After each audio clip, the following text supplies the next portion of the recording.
বইছে নদী, নদী।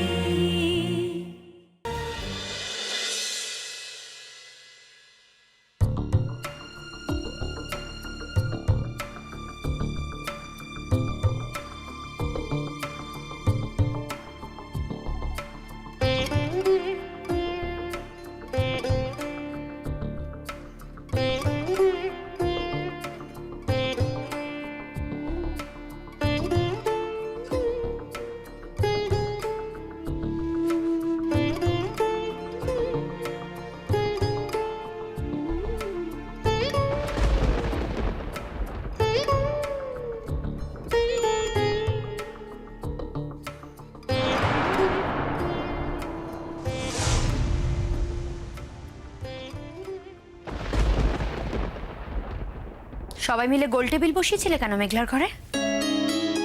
বাবিও তো ছিল। কি কথা বলছিলে তোমরা? সেটা নিজের বাবিকে জিজ্ঞেস করো না, আমাকে জিজ্ঞেস করছো কেন? দেখো পিকলু, বাবির সঙ্গে সম্পর্কটা আমি চাইলেই শেষ করে দিতে পারি, কিন্তু তোমার সঙ্গে সেটা পারি না। তাই কথাগুলো বাবিকে নয়, তোমার কাছে জানতে চাই। না না না, এক মিনিট। আমার সঙ্গে সম্পর্ক কেন শেষ করে দিতে পারবে না? না, আমি বুঝতে পারছি না। মানে তোমার আর আমার মধ্যে কি এখনো কোনো সম্পর্ক আছে? তোমার কাছে সম্পর্ক মানে কি? মানে তুমি কি ভাবছো? তুমি এই বাড়িতে আছো, থাকছো, খাচ্ছো, ঘুমোচ্ছো, সেই জন্য তোমার সঙ্গে আমার সম্পর্ক আছে? বাহ! হ্যাঁ, তাই। আমি এই বাড়িতে আছি, থাকছি, তার মানে তোমার সঙ্গে আমার সম্পর্কটা একেবারে ঠিক আছে। এই বাড়ি থেকে তো আমি চলে যাইনি। তাছাড়া স্বামী স্ত্রী একসঙ্গে থাকতে থাকতে তো খোটাখুটি লাগেই, আবার একসাথে থাকতে থাকতেই সব মিটেও যায়। না, মিটে যায় অন্যদের ক্ষেত্রে, কিন্তু আমাদের ক্ষেত্রে সেটা মিটবে না, কোনোদিনও মিটবে না। এই কথাটা তুমি বুঝে নাও। যদি তুমি ভাবো যে সবকিছু মিটে যাবে, সেই ধারণাটা ভুল। হ্যাঁ, কারণ তোমার মুখের দিকে তাকালেই না আর ঘেন্না করে।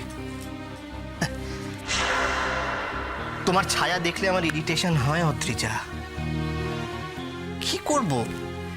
তুমি এই বাড়িতে আছো বলে আমি নিজের বাড়িতে নিজের মতন করে থাকতে পারছি না। আমি বাড়ি থেকে চলে যেতে চাই, চলে যেতে পারছি না। আমার খালি মনে হচ্ছে যে আমি একজন বাইরের লোক এই বাড়িতে এসে আমি আছি। কেন যেতে পারছি না? এই বাড়ির লোকের জন্য, মেঘলার জন্য যেতে পারছি না। কারণ আমি খুব ভালো করে জানি যে আমি এই বাড়ি থেকে চলে গেলেই তুমি মেঘলার ভয়ানক ক্ষতি করবে। আমি জানি। মেঘলার দায়িত্ব নিয়েছো, তাই না? হ্যাঁ, নিয়েছি। তোমার কোনো প্রবলেম আছে তাতে? আমি নিয়েছি।